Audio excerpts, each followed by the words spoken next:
Estamos de volta para mais um episódio do nosso podcast, o podcast Tópicos do Vestibular. Hoje, gente, é o 30º episódio falando sobre genética e biotecnologia. Hoje é o dia 27 de fevereiro de 2026, trazendo para vocês o excelente professor Davi Elisiário. Tudo bem, Davi? Tudo bom, Dênio? Como é que você tá? Tudo tranquilo? Tudo tranquilo, meu irmão. Vamos lá para esse bate-papo sobre vestibular, genética, biotecnologia, tudo aquilo que a gente gosta, né? Exatamente. Davi, me diz uma coisa. Teu nome é Davi Elisiário, mas de uma forma geral, o aluno, ele sabe dizer o teu sobrenome? Elisiário? Elisiário, não. Já apareceu tanta coisa dele. Já me chamaram de Elistácio. Elistácio. Elistácio. Não sei como conseguiram piorar meu nome. Já me chamam muito de Elisário. Elisário, comem o I do meu nome. Ao invés de Elisiário, falam Elisário. Já apareceu muita coisa. Esse negócio de sala de aula, rapaz, já tem até uma brincadeira, um meme, que tudo aquilo que termina com ário, eles me chamam. Incendiário, hipofisário, estelionatário. Apareceu já muita coisa. Daí eles me deram um caderninho com todos os memes do meu nome. Massa, cara. Incrível. Agora alguns são ruins, né? Não, estelionatário é complicado, né? Hipofisário eu achei legal. Protozoário também, mas estelionatário foi brincadeira. Aí lasca. Davi, me diz uma coisa. O Davi, pessoal, ele é um professor que tem uma metodologia um tanto quanto diferente que agrada os estudantes, né? Hoje, por exemplo, a surpresinha, mas eu acho que eu já vou adiantar. Vai, pode adiantar, vai. Pronto. Tudo bem. A gente vai cantar aqui umas paródias. Na realidade, ele, certo? Ele trouxe aqui o instrumento e a gente vai falar um pouquinho aqui sobre as paródias, que é uma forma também de ajudar o estudante a lembrar de determinados conceitos na hora de algum vestibular, não é verdade? Verdade. E me diz uma coisa, Davi, para a gente começar. Qual a tua formação, onde você se formou e atualmente onde é que você está ensinando? Pronto. Sou formado pela UES, sou formado em Ciências Biológicas pela Universidade Estadual do Ceará. Eu comecei a especialização de Planejamento e Gestão Ambiental, falta só complementar, né, minha especialização. E eu trabalhei muito dentro da UES, voltado para a parte de evolução e genética. Fui monitor de evolução, de genética, trabalhei muito tempo com essa parte em si. E hoje leciono em alguns colégios aqui de Fortaleza, no geral, como no Colégio Lourenço Filho, né, Tiradentes. E também leciono para medicina nas particulares, que é o UB particulares, que também é outra frente que, além do Enem e da UES, apareceu para mim e eu acabo tendo que também abarcar isso também, né? É uma metodologia um pouco diferente, porque é um nicho distinto, né? É o nicho da Unifor e da Unicristos, principalmente na nossa região, e tem uma abordagem também que é um pouco distinta dos vestibulares tradicionais, que são vestibulares um pouquinho mais focados em conteúdos que são mais específicos e tudo mais. Então, é por aí que eu venho trabalhando hoje em dia, atualmente. Massa. Eu, o Davi e outros professores estamos normalmente nas turmas do ensino médio, sobretudo o terceiro ano, né? E especificamente nós trabalhamos juntos em duas escolas, que são Lourenço Filho e Tiradentes, e também num curso para concurso, o IB, né? Sim, o IB. Trabalhamos juntos no IB também. Exato, exatamente. Foi tanto no Lourenço, quanto no Tiradentes, quanto no IB concursos, chegar nesses locais, para mim, até porque quando eu cheguei eu era muito novo, né? Sempre fui o caçula dos professores no geral. Mas queria agradecer até ao Dênio nesse momento, porque sempre me recepcionou muito bem. Não importa onde a gente estivesse, né, Dênio? Não importa onde a gente aparecesse. Então, querendo ou não, são desafios que a gente acaba descobrindo ao longo da nossa vida. Essas oportunidades de aulas e tudo mais. Verdade, verdade. Mas vamos lá começar sobre o nosso tema, genética e biotecnologia. E vamos começar com a genética. Vamos. Todo mundo sabe que você gosta muito de genética. Falou aí até que foi monitor na universidade. Acredita que eu não gostava? Aí não gostava no início? Não gostava. Aí depois... Eu faço parte daquele grupo de alunos que no ensino médio não gostavam da genética. Sabe? Que não tinha paciência pra genética básica, sabe? E como virou a chave? Cara, foi quando eu tive que dar aula de genética. Quando eu tive que dar aula de genética e eu tive que assumir uma frente que era inteiramente de genética, ou eu começo a gostar, ou então vai ser diferente. Então, foi nesse momento que eu peguei todo o conteúdo que eu tinha visto na faculdade, eu fui revisando, refazendo, elaborando aula, elaborando tópicos e mudando algumas coisas, porque conteúdos que eu achava muito complicado, eu tentava trazer mais uma ludicidade para aquele conteúdo. Massa. Deixar ele mais engraçado, alguma coisa diferente, para ver se melhorava, porque a dificuldade que eu tinha... era uma dificuldade que meus colegas também tinham. Era uma dificuldade que meus alunos atualmente também têm. Então, eu vi na genética não uma inimiga. Vi uma oportunidade. Vai que aqui eu consigo gostar desse conteúdo. E gostei. Aí, hoje em dia, eu sou apaixonado pela genética. Massa, muito massa. A genética, gente, vocês sabem que é a área da biologia que estuda a hereditariedade, né? E hereditariedade são aquelas características que passam dos pais para os filhos. Davi, na tua opinião, nós sabemos, nós como professores que estamos lidando com isso dia a dia, a gente sabe da importância dessa ciência. Mas na tua opinião, por que os vestibulares cobram tanto e muitas vezes eles cobram assim um pouco mais, eles erram a mão, sabe? Sim, eles perdem a mão nesse sentido. Eles cobram assim além do necessário. O que é que tu achas? Eu acho que a genética... Vou até lançar depois uma pergunta para você para ver a sua opinião sobre um determinado fator. Mas eu acho que a genética do vestibular atual, ela se mostra muito defasada. Por quê?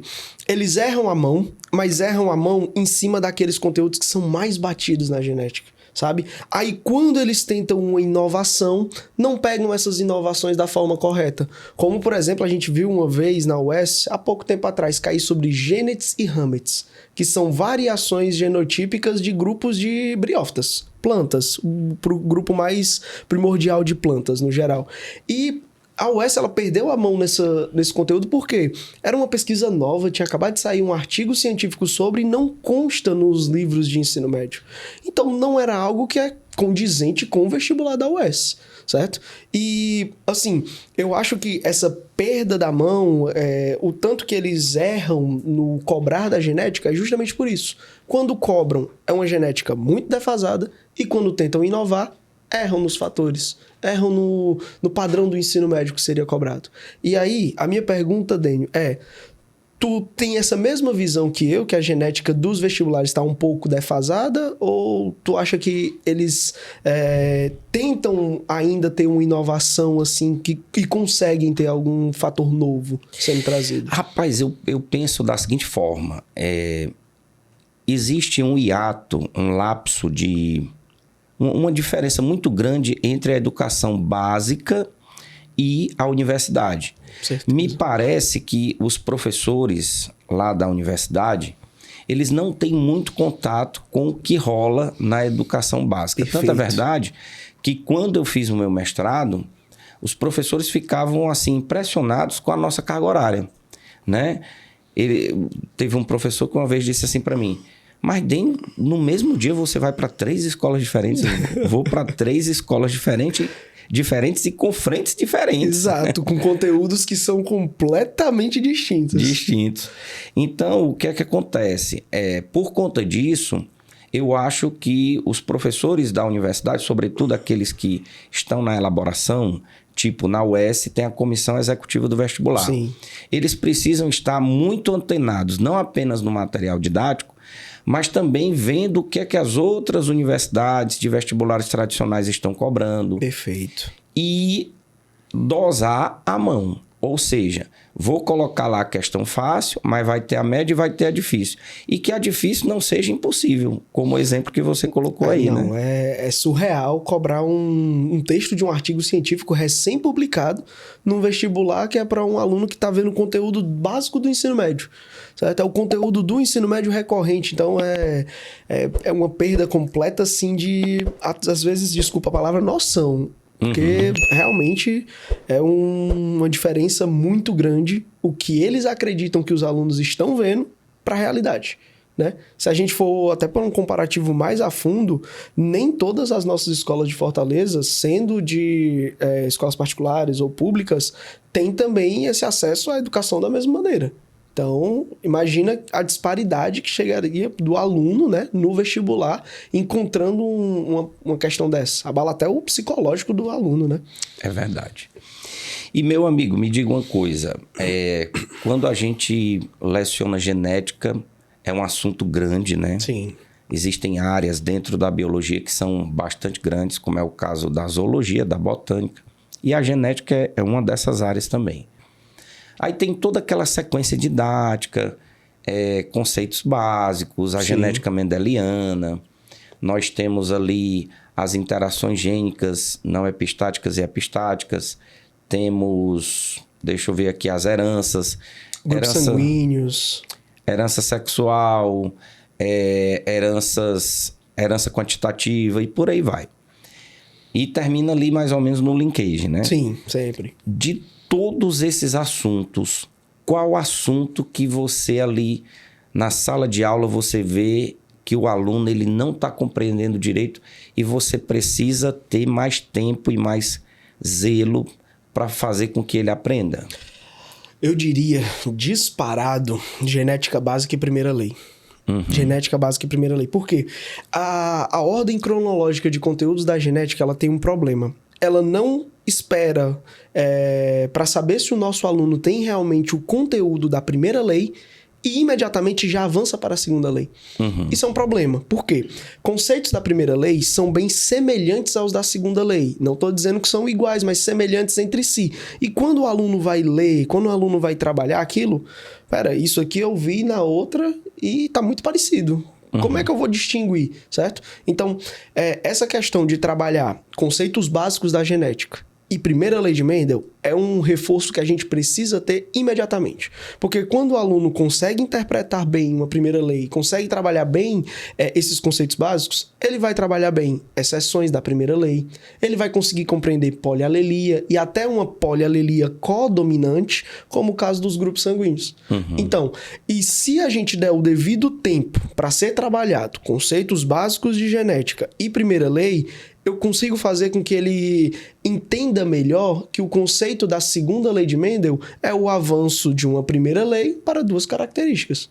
E isso aí fica bem mais palpável. Isso aí fica bem mais fácil do aluno conseguir trabalhar até mesmo nos conteúdos em cima das questões. Porque quando ele tem um tempo devido trabalhando os conteúdos básicos, né, ele consegue na questão visualizar, opa, isso aqui eu sei que é uma codominância. Opa, isso aqui eu sei que é uma dominância intermediária. Tem aquele velho erro, né? Que como eu diferencio qual dominância e dominância intermediária, certo? Aí, nesses contextos, eu consigo, trabalhando a base, melhorar os conteúdos mais à frente. Eu diria que linkage não seria o problema direto.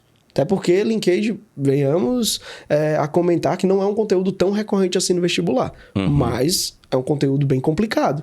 Agora, o aluno que não consegue pegar a base, ele nem consegue chegar no linkage. Ele já diz, não, genética não é comigo. E, entende? Deixa de lado a genética. O que, pra gente, é uma questão perdida. E muitas vezes também o aluno, ele não tem base, porque a genética explora probabilidade. Sim. E falta-lhe ali o quê? Uma base de matemática. Sim, com certeza. Aqueles cálculozinhos que não são difíceis, né? Basicamente são 2 regras, interpretar ali o heredograma e fazer as transformações, né? Porcentagem, em fração, sim, em decimal e muitas vezes o aluno realmente não tem essa base em matemática, né? Você comentou uma coisa incrível. Até mesmo análise e interpretação de heredograma. Quando eu chego em sala de aula, galera, hoje é o heredograma. Pessoal, heredograma? É porque tem heredograma, cladograma, tem um bocado de coisa dessa na biologia. Aí diz heredograma, pois quadradinho, bolinha, tem uma bolinha que sai do quadradinho. Professor, essa parte é muito chata. Cara, não é. Quem faz o heredograma é simplesmente uma pessoa fofoqueira. Porque ela sabe da vida da família todinha. E ela tá contando ali no heredograma. Então, se a gente conseguir interpretar, isso melhora bastante pra nossa questão. Então, tá aí, é outro viés. Na análise e a interpretação do material que você tem ali.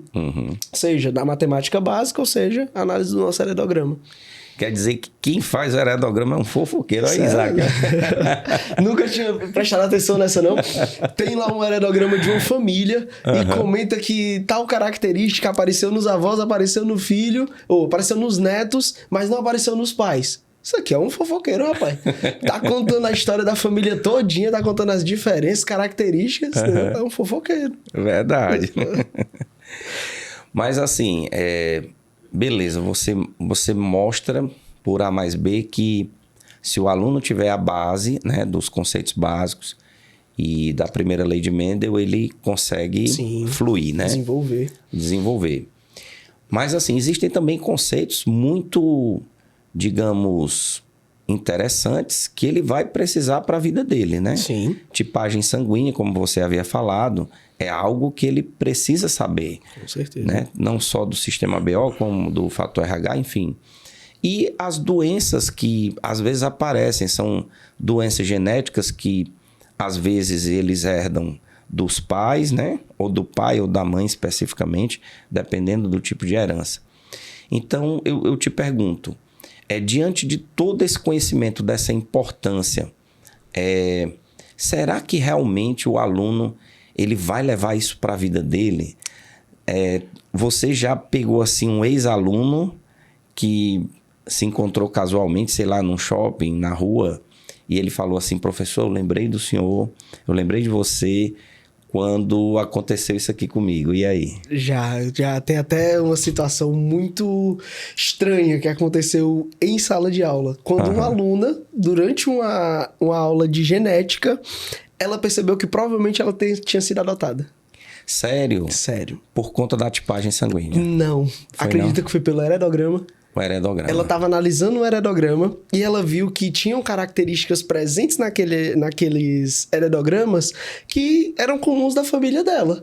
Por exemplo, eu estava comentando bastante sobre características recessivas e dominantes. Porque sempre vai aparecer nos vestibulares conteúdos que são de notório saber. Por exemplo, albinismo. Albinismo é recessivo. Isso o aluno precisa saber porque não é uma obrigação da questão colocar lá. É um notório saber. Polidactilia, nanismo, que são características dominantes e que na nossa sociedade a gente nem faz ideia que são características dominantes e vão aparecer no vestibular. Aí eu tava comentando, cabelo cacheado, ele é uma herança que é uma interação gênica e no geral ele vai ser presente mostrando dominância maior, ou seja, tem mais alelos dominantes. Aí, essa aluna tava percebendo, minha família tem cabelo liso. Ela era a única loira da família. Ela era a única que tinha cabelo cacheado. A família toda tinha cabelo liso. E ela também percebeu pela coloração de pele. Ela estava analisando o heredograma. Ela comentou: Davi, eu acho que a minha família tem alguma diferença. Talvez eu tenha alguma mutação. Pode ser, porque você manifesta características recessivas e tal. Beleza. Aí acredita que ela foi conversar com a psicóloga dela e a psicóloga dela já sabia que ela havia sido adotada. Gente. E não havia... A mãe dela também se consultava com aquela psicóloga, era da família basicamente, e elas descobriram que a moça era adotada por causa disso. Ela descobriu que a moça era adotada por causa disso. Mas falando em fofoqueiro, ficou de boa? Não, ficou de boa. Ficou muito tranquilo. Foi incrível porque não partiu de mim a pergunta. Ela conseguiu interpretar analisando a aula. Massa. A aula, ela estava prestando atenção na aula e ela trouxe aquilo para a realidade dela. O que seria interessante, porque todos os conteúdos da genética a gente pode trazer para a nossa realidade, a gente pode trazer para o nosso cotidiano, até nas nossas características físicas, cor da pele, cor dos olhos, formato do rosto e várias outras. Mas trazer isso e o aluno conseguir interpretar aquilo dentro da vida dele, a ponto dele ter essa percepção, esse momento eu fiquei abismado. Eu fiquei abismado realmente. Legal. Já aconteceu comigo, né, o lance da tipagem sanguínea, né? Da tipagem sanguínea, porque o aluno, era um aluno da noite e ele era doador de sangue. E quando eu dei o conteúdo, ele viu que ele não poderia ser filho dos pais dele, né? Dos pais biológicos, né? E os pais não... dos pais, né? Que não eram biológicos. E os pais não haviam falado para ele, né? Mas também foi de boa, foi tranquilo, né?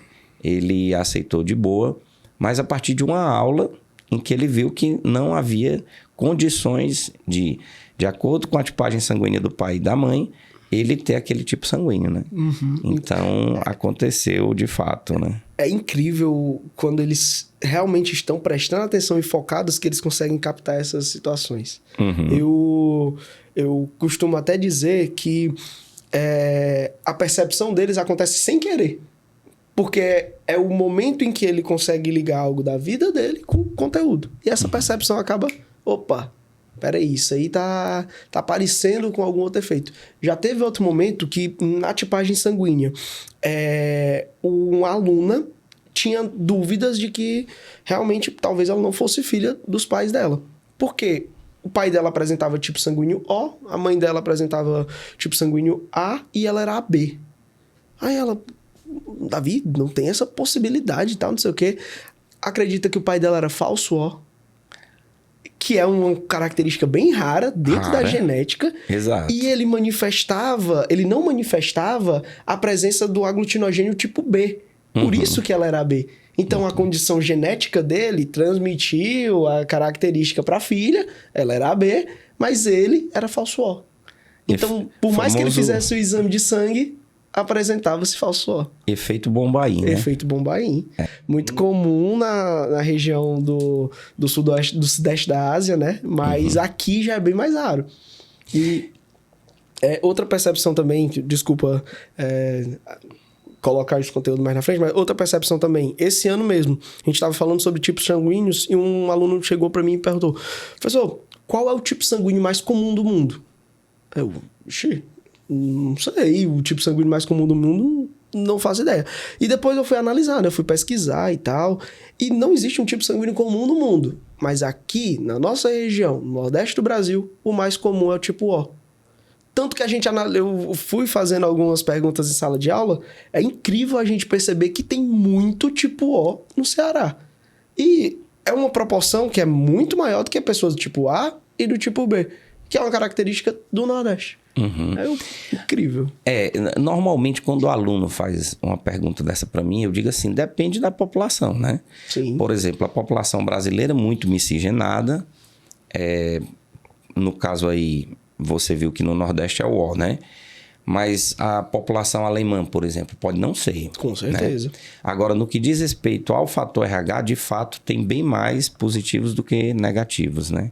Sim. Uma vez eu estava lendo uma estatística, era tipo assim, 85% positivo, 15% negativo. Até pela expressão da dominância, né? A gente extrapola para um pouquinho a mais. E o interessante, o efeito Bombaim, né? Que é o falso O, ele foi descoberto, né? Na época do descobrimento dessa situação, muitos indianos iam para a Inglaterra estudar, né? E naquela situação teve a descoberta lá pelos ingleses sobre essa situação e eles viram que o indivíduo só pode receber de outro Bombaim, né? Então, quer dizer, foi uma situação de migração para estudar, fazer faculdade fora, que fez com que a Inglaterra se interessasse e mostrasse isso para o mundo, né? Sim. E dessas variações tivemos outras grandes descobertas, como o famoso sangue dourado, né? Até os soros de tipagem sanguínea até hoje são utilizados a partir dessa compatibilidade que nós temos. O fator RH, os anticorpos anti-RH também, todos eles, que é o famoso anti-D, né? Todos eles são mediantes a essas descobertas que são pesquisas em cima de grupos populacionais específicos. Porque o fator RH não foi descoberto em si na espécie humana. A gente percebeu nos macacos rhesus, que são um grupo de chimpanzés, né? Tanto que é fator RH por causa do nome, rhesus. E quando percebemos isso, os pesquisadores extrapolaram. Pera, se existe nos grupos de mamíferos superiores do primatas, então provavelmente vai aparecer no nosso também. E por incrível que pareça, aparece da mesma maneira que nos chimpanzés. É por isso que ficou fator de rhesus, ou rhesus, né? Como é dito também. Então, fator RH. Isso. Normalmente, os estudantes, eles pensam assim, professor, como é que os cientistas fazem esses testes, esses estudos, né? Aí a gente diz assim, olha, dentro da biologia você tem que ter uma visão multidisciplinar. Holística. Né? Holística, porque, por exemplo, eu estou falando aqui de genética, mas eu também estou falando de evolução. E lá na evolução, quando você vai, por exemplo, para as evidências evolutivas, você vê que quem está mais próximo do ser humano é o chimpanzé. Sim. E não o gorila ou o orangotango, né? Então, algumas coisas são testadas no chimpanzé também e acaba descobrindo outras para o ser humano. Recentemente, mais com cobaia de laboratório, sim, né? Camundongos. Bem mais com... Até mesmo os novos testes, né? Eles têm uma tendência muito grande de serem bem manifestados em camundongos, mas não terem a mesma manifestação na espécie humana. Porque a proximidade evolutiva é um pouquinho mais distante. A proximidade evolutiva não é com aquela ancestralidade comum bem efetiva. Então, seria mais compatível com o grupo dos chimpanzés. Beleza. Mas vamos aqui fazer a primeira paródia. Você trouxe uma de genética e uma de... Assim, eu tenho uma que é muito comum na internet a gente vê, que é a de citologia. Acho que você já viu, que é a de ciranda cirandinha, lembra? Não. Mitocôndria é quem faz respiração. Já ouviu essa, não? Não. Pronto, não. Tenho também uma de parasitologia, sobre larva migrans.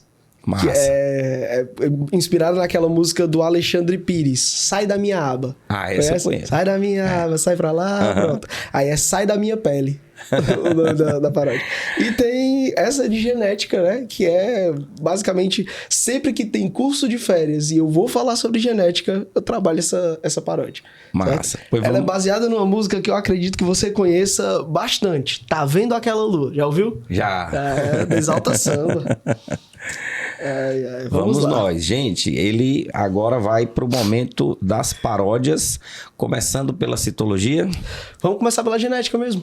Pronto. Vamos começar pela genética, já que a gente está falando sobre genética. Vai. E, nesse caso, a paródia fala sobre primeira lei de Mendel, tá certo? Peraí que eu tenho que botar minha colinha bem aqui e tem que tocar, né, também. Então, assim... As ervilhas estavam quietas no seu canto, genes selecionados, fenótipo exaltando. Daquele jeito que eu sei que herança é forte, a gente se confunde, mas eu vou te dar suporte. Tudo bem, esses alelos vão e vêm, você deve se lembrar de um porém. Se tiver um dominante, ele vai persistir, vai ter razão. Ou talvez eu seja difícil de entender, que o fenótipo vai sempre aparecer. Se for heterozigoto, qual gene vai ter? Vai ter razão. Tá vendo a lei de Mendel? Eu vou te explicar. Se você permitido, as ervilhas vão cruzar. Se lembre, cada ervilha dá um alelo seu.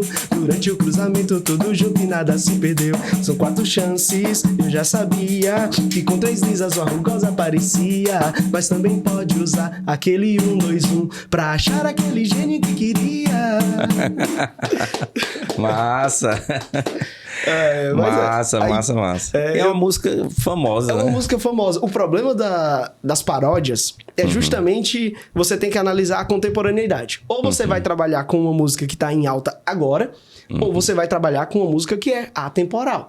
Essa é atemporal. Essa é atemporal. Essa é uma paródia que eu posso tocar em vários ambientes e as pessoas, opa, eu conheço essa música aí, eu sei que música é essa, sabe? E pra minha geração, pra sua geração, pra geração dos nossos alunos, isso aí é legal. Se eu fosse fazer hoje alguma paródia, eu utilizaria aquela música do Menos é Mais, que é baseada numa outra música em espanhol. Eu não vou negar que ainda te amo, mas você...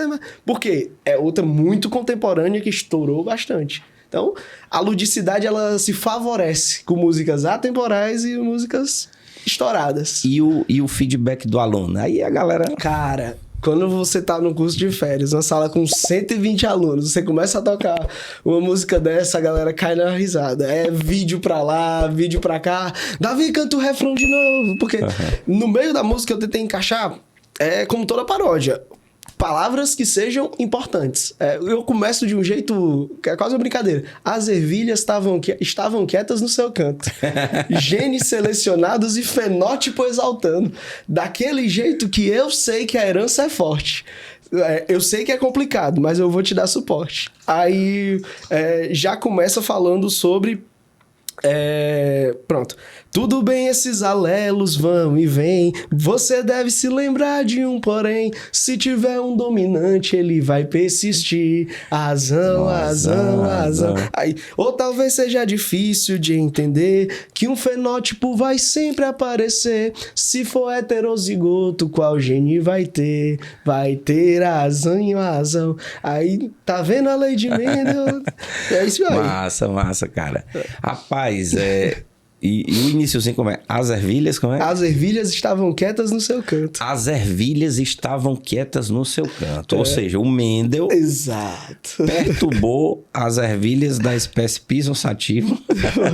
Por que ele perturbou elas? Fácil cultivo. Conseguiam ter fenótipos bem exaltados e ele conseguia analisar esses fenótipos com distinção fácil. Característica contrastante, né? Pois muito contrastantes, fácil autofecundação. Então, era um grupo que, por terem flores hermafroditas, para quem não lembra, flores hermafroditas é a mesma coisa que eu falar monóico, 2 sexos em um mesmo indivíduo, certo? Era fácil de autofecundar. Então, se eu quisesse um grupo de ervilhas para manter a pureza das características genéticas dela, cruzava ela com ela mesma. Por isso que a primeira lei é chamada pureza dos gametas, Exatamente. né? Exatamente. A famosa lei da segregação dos gametas, onde eu tenho sempre um alelo presente em cada gameta, que vai ocorrer essa separação na hora da formação de cada um desses gametas. Massa, muito massa.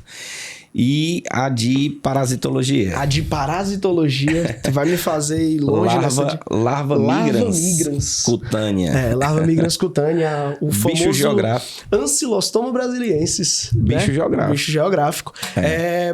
Um problema muito grande, principalmente para quem vai em praias. Eu não lembro especificamente como começa o início dessa paródia, mas tem uma parte porque eu fiz ela na faculdade junto com um amigo meu, que o professor Denis Silvino, ele... a gente estava numa... Acho que era uma dinâmica da professora que tinha que fazer uma paródia para cada um dos grupos ou das doenças que são relacionadas a esses grupos. Você lembra a professora? A professora Lídia Daiane Maia Pantoja. Rapaz, é fantástica. Essa mulher é fantástica. Meu caríssimo. Um abraço para a professora Lídia Pantoja. Gente boa. Inclusive, no ano passado... eu recebi uma homenagem junto com outros professores, né? Uma das professoras, a professora Lídia Pantoja. Sentei-me do lado dela. Atual vice-presidente da CEV, junto com a professora Germana Paixão. E foram minhas duas professoras, a Lídia e a Germana, foram minhas professoras de microbiologia. E a Lídia Pantoja foi também minha professora de parasito. Boa parte da parasitologia, então aquele gosto de saber o nome do agente etiológico, o nome do agente transmissor, tudo isso que me passou foi ela. Até a forma como eu trabalho hoje em dia em sala de aula, parasitologia... Semelhante. É semelhante, porque essa mulher é maravilhosa. Eu acho que ela tá também no USVest. Sim, né? Sim, foi minha coordenadora no USVest. No USVest. Em 2018, 2019. Foi minha então coordenadora. Você foi professor no USVest também? Sim, eu também fui. Também foi. Rapaz, eu tenho um ex-coordenador meu que dizia, cara, quando eu vejo professores que passaram pelo USVest, meus olhos brilham. Porque... O cara que tá na universidade, começa a dar aula no USVest e já começa a se desenvolver, esse cara tem alguma coisa muito boa. Tem potencial. Tem potencial. Inclusive, dar uma dica aqui para os alunos, o USVest é um excelente cursinho, material didático com qualidade, que vem sendo renovado, né? Eu acho que você... Sim, participei dessa renovação na minha época. Participou da renovação também, né? E... barato.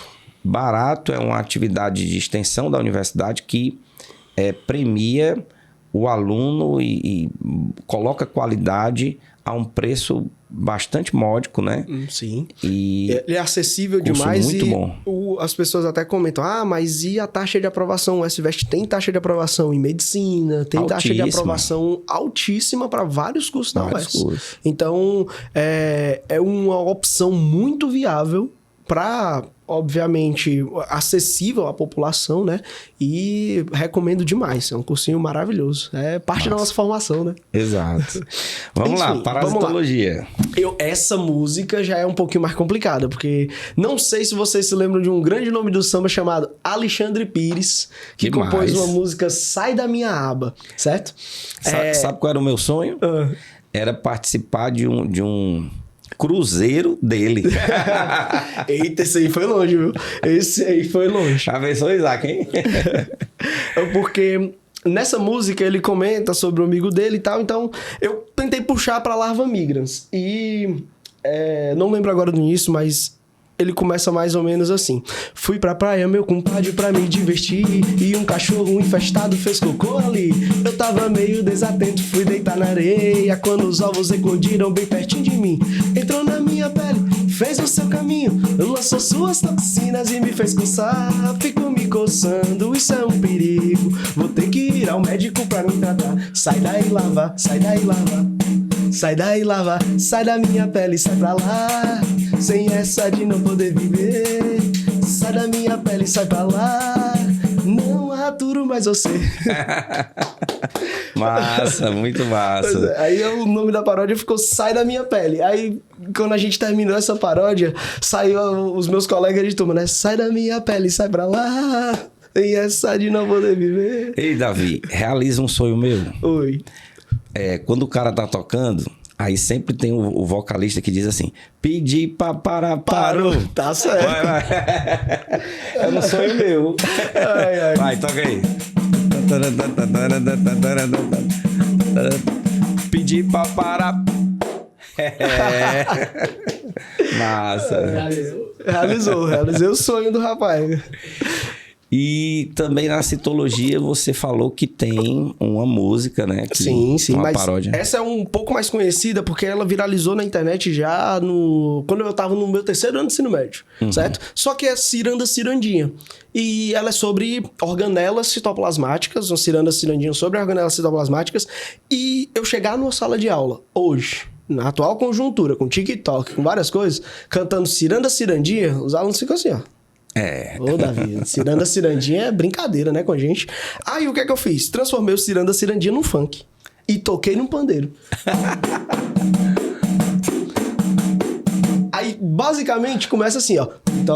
Mitocôndria é quem faz respiração. Ribossomo sintetiza proteína de montão. O complexo de Golgi armazena a secreção. Lisossomos têm enzimas pra fazer a digestão. O retículo apresenta a função de transportar. O centríolo participa da divisão celular. Massa. Pois é, aí... Muito legal. Quando eu tô trabalhando algum desses conteúdos, se eu consigo um tempinho pra entre uma aula e outra levar o pandeiro, eu tento priorizar pra levar pra sala de aula, porque é muito interessante pra eles quando tem uma coisa diferente na aula. Aí, amigo, é celular tentando filmar, é o momento artista do professor, sabe? Muito massa, cara, muito massa. Vamos agora para a segunda parte do nosso podcast, porque o nosso podcast é intitulado Genética e Biotecnologia. E a gente nota, Davi, que quando eu tenho assim a área que trabalha os sistemas biológicos, os seres vivos, com o objetivo na produção de alguns produtos específicos, você tem a tal da biotecnologia. Sim. E a gente sabe que ao longo do tempo, essa biotecnologia ela foi muito importante e está sendo mais agora porque muito cobrada no Enem. Demais. Muito cobrada todo também. Ano aparece alguma Todo coisa. ano aparece. Muito cobrada no vestibular tradicional. E às vezes eu fico assim, abismado com a quantidade de produtos. Porque imagina que um produto fermentado, um iogurte, uma cerveja, um vinho, é consequência da biotecnologia. O nosso cuscuz. O cuscuz. Que é tradicionalíssimo do Ceará, consequência da biotecnologia. Que mais? Soja. E eu digo às vezes assim, gente, vocês já assistiram João e Maria Caçadores de Bruxas? O que é que o João era? Diabético. E qual a insulina que ele tomava? De porco ou de boi, né? Então, na época que não havia insulina humana produzida em bactérias transgênicas, né? Que a tecnologia como pega o pedaço do DNA do ser humano, coloca lá na bactéria. E a bactéria passa a produzir essa insulina. Aconteceu também com o hormônio do crescimento. E outras coisas que vieram depois, né? Relacionadas a teste de DNA, testes moleculares e por aí vai. Com o advento, Davi, da informática, da computação, esse casamento da biologia da medicina com a computação, me fala sobre esse casamento. A tendência é aumentar cada vez mais? Cara, hoje não existe a biotecnologia sem a tecnologia da informação. Basicamente, a TI, ela dinamiza a nossa biotecnologia para parâmetros cada vez maiores. Por quê? Tem algumas características na sociedade humana e até mesmo no ambiente que nós já transformamos que a gente não consegue entender essa transformação, mas a tecnologia da informação já. Por exemplo, análise de dados é muito importante no geral. Até mesmo, por exemplo, o nosso podcast aqui tem uma análise de dados por trás, vai ter um público específico que vai recebê-lo e tudo mais. E a biotecnologia, quando ela se alinha com a análise de dados, ela vai prover tanto uma melhora para as condições de vida humana, tanto quanto para uma recuperação de um ambiente, ou de um bioma, ou de um fator desse tipo. Por quê? Na análise de dados a gente consegue adaptar isso. E hoje, com a inteligência artificial, a análise de dados pode ser realizada em segundos. A análise de uma perspectiva, de um dado mostrado em um novo artigo, pode ser analisado em segundos, certo? Verdade. Então, a gente tem um avanço muito, digamos assim, acelerado. E a nossa perspectiva nem consegue chegar no mínimo do que vem pela frente, certo? Pronto. De acordo com as novas análises de dados, vou citar um exemplo aqui mais abrangente. A gente tem até 2050 para o cacau deixar de existir na humanidade. Verdade. Aproximadamente porque esse período, né? Até 2050. Por quê? Mudanças climáticas. E as mudanças climáticas, elas trazem muitas alterações da onde o cacau é cultivado, como aqui no Brasil, na Costa do Marfim. Costa do Marfim é a maior produtora de cacau do mundo. Zonas tropicais. Zonas tropicais. Só que o cacau sofre muita influência com alterações climáticas, como chuvas fora de época ou a escassez chuvosa em alguns momentos. Então, cada vez mais você vê que as grandes produtoras de cacau e quem fabrica o chocolate que nós consumimos, eles estão tentando modificar, criar as novas opções. Se você pegar as barras de chocolate de supermercado, a maioria delas tem gordura vegetal inclusa. É tanto que o sabor delas não é mais aquele sabor que derrete na boca. Você precisa mastigar e tal, porque a manteiga de cacau está muito escassa. Verdade. Porque a produção de cacau está reduzida. Então, boas barras de chocolate que usam manteiga de cacau são mais caras. E, assim, como a biotecnologia vem como um aspecto novo, provavelmente, nas novas pesquisas, vão existir suportes genéticos para que o cacau consiga ser produzido em ambientes que apresentavam mudanças climáticas, ou que ele tenha uma resistência maior a esses ambientes. O que, para a perspectiva humana, 2050 é muito próximo. E com a biotecnologia a gente já tem uma oportunidade de suplantarmos isso e conseguir estabilizar para que o nosso chocolate não desapareça, né? Tem muita pesquisa, imagina aí a quantidade de universidades que tem no mundo, né? A quantidade de pessoas que estão fazendo pós-graduação, e essas pesquisas elas avançam com o objetivo de melhorar as condições de vida, não apenas do ser humano, mas da biosfera, né? De todos os ecossistemas onde os seres vivos estão. E eu vejo o quê? Eu vejo bioplástico, né? Sim. Eu vejo biocombustível, eu vejo a biorremediação quando você tem micro-organismos limpando ali aquele ambiente, sai muito mais barato do que você jogar um monte de produto químico, né? Sim, os produtos químicos ainda têm um processo de serem levados a corpos d'água, contaminarem os corpos d'água e causarem um prejuízo muito maior, não para aquele produtor ou para aquela pessoa, mas sim para a população, a comunidade que vive naquele ambiente, né? Verdade. Me diz uma coisa, ainda sobre a biotecnologia. Nós tivemos recentemente, infelizmente, a pandemia de Covid, né? Sim. E as pessoas, às vezes, ficavam impressionadas. Como é que pode, para produzir uma vacina, demorava-se, sei lá, 5, 6 anos, e com o advento das vacinas de RNA, essa vacina foi produzida em pouco tempo, né, Davi? Tempo. A vacina de RNA de empresas como a Pfizer, a Moderna, fez num tempo recorde. Foi. Né? Me fala um pouquinho sobre essa vacina. Temos que lembrar de alguns fatores aqui, que coronavírus não é um vírus novo. Coronavírus não é da pandemia, não é um vírus que tinha sido descoberto naquele momento. Ele só fez uma característica viral muito famosa que não víamos há muito tempo, que é aquele salto genético aonde ele passa de uma espécie para outra. Hoje, no coronavírus, a gente tem a marcação de quais são as espécies por onde ele passou. Isso a gente consegue analisar pelo material genético de RNA positivo que ele apresenta. Como, por exemplo, foi passado morcegos, onde é o grupo nativo dos coronaviridae, né? Depois, o pangolim, que é um mamífero muito característico da região do sudeste da Ásia. Se você gosta de Pokémon, você vai lembrar de um Pokémon chamado Sandshrew, que é baseado no pangolim, que é esse mamífero. Eu sou do Center 1 para trás. Mas eu sou do Iguatemi das antigas. Mas o Pokémon ficou bem famoso e tal. Então, a vacina que foi trabalhado, pessoal, nossa, mas uma vacina tão rápida, não vou tomar porque é estranho. Essa vacina é um aproveitamento da SARS que surgiu lá em 2003. Dos processos de desenvolvimento para a MERS, lá de 2008, a Síndrome Respiratória do Oriente Médio. Então, o grupo Coronaviridae tinha já uma pesquisa muito ampla sobre suas vacinas.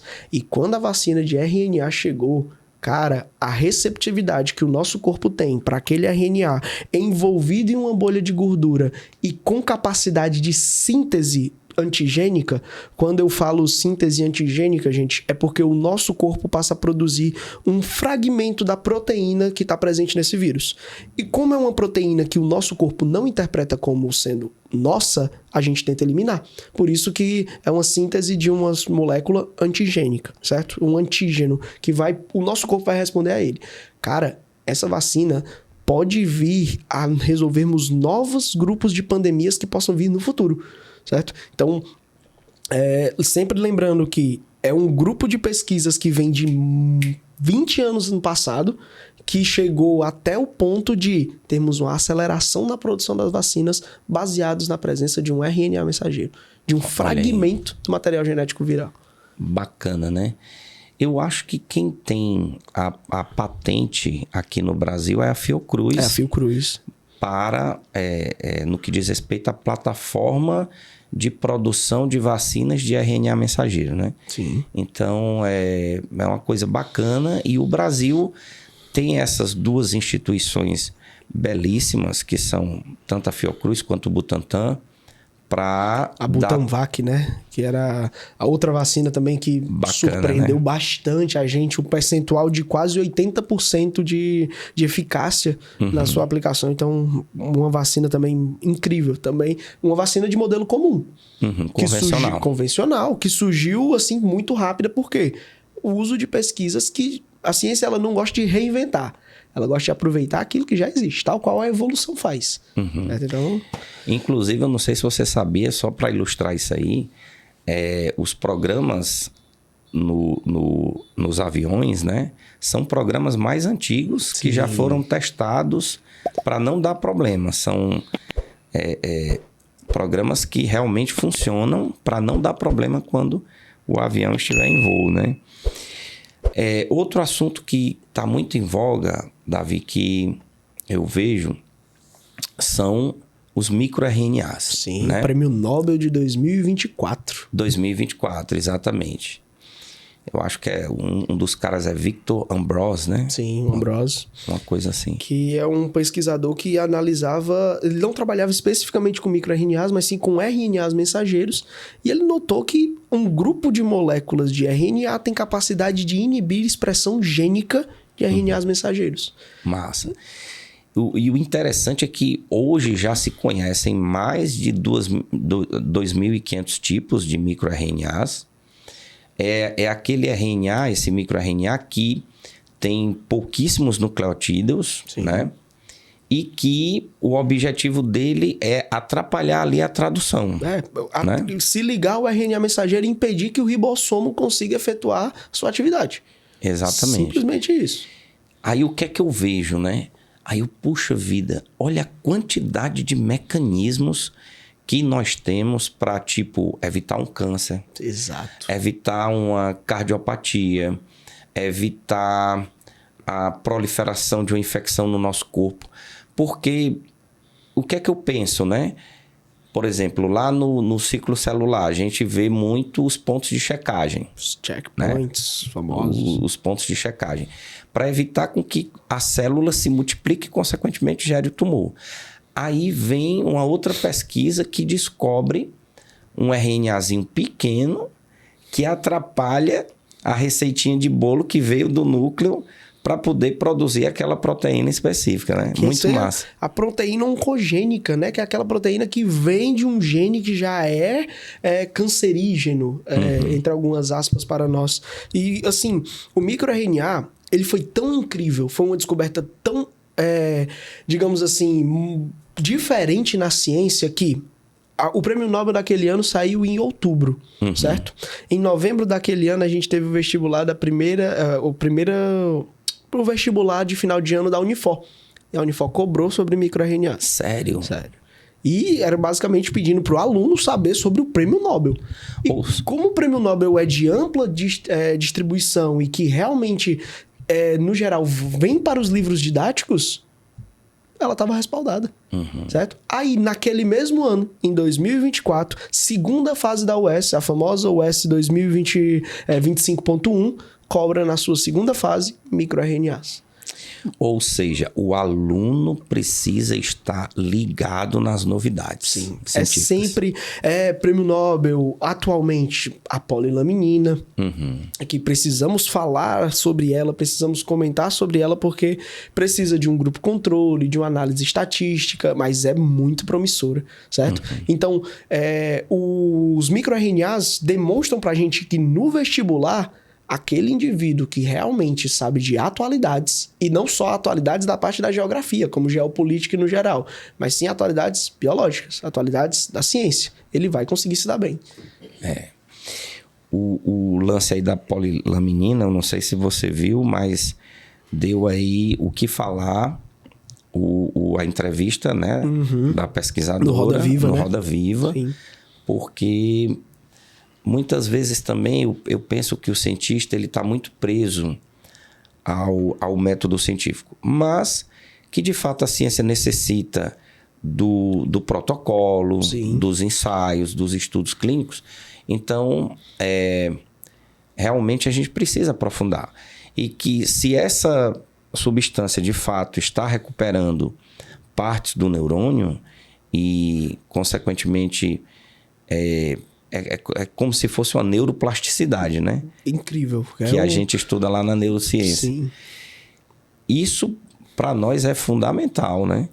Inclusive, o meme que tá rolando aí é o do X-Men, né? Sim, do Xavier. O professor Xavier, né? O professor Xavier passeando, encontra com a pesquisadora. A doutora Tatiana esperando o doutor Xavier com a ambulância do SAMU do lado. Incrível, cara. E assim, o aspecto inovador, tanto da polilaminina, quanto dos microRNAs, quanto das pesquisas sobre genes oncológicos do Prêmio Nobel do ano passado, não são aspectos que são muito distantes da nossa realidade como professores. Porque hoje, os materiais didáticos trazem o microRNA. Eles trazem um conteúdo específico de epigenética. aonde eu vou ter que trabalhar aquele prêmio Nobel. Quando um professor vai falar sobre mitose, meiose e câncer, ele vai trabalhar o prêmio Nobel do ano passado, sobre as marcações oncogênicas, as novas descobertas e tudo mais. E agora, quem sabe no futuro, quando a gente for trabalhar sobre sistema nervoso e danos no sistema nervoso, como paraplegia, tetraplegia, a polilaminina seja uma das opções dentro dos livros didáticos. Seria incrível.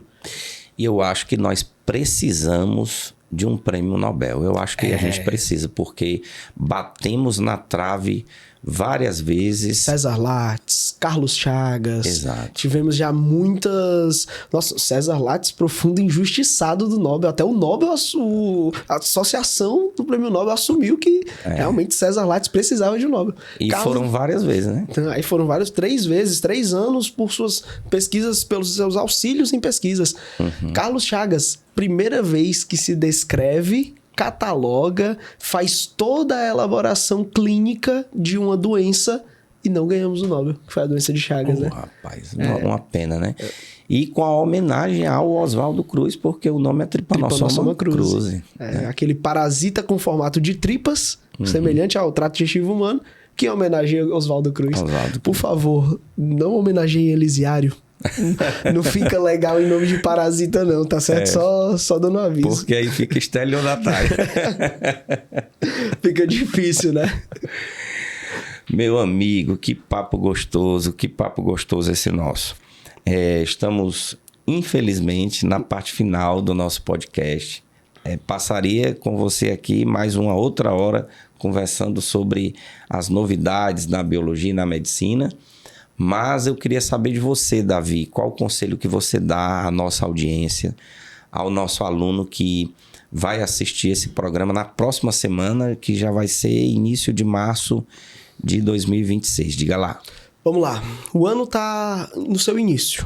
Vamos com vestibulares aí, o S em abril, o S de novo em outubro, né, para nós aqui, Enem já também.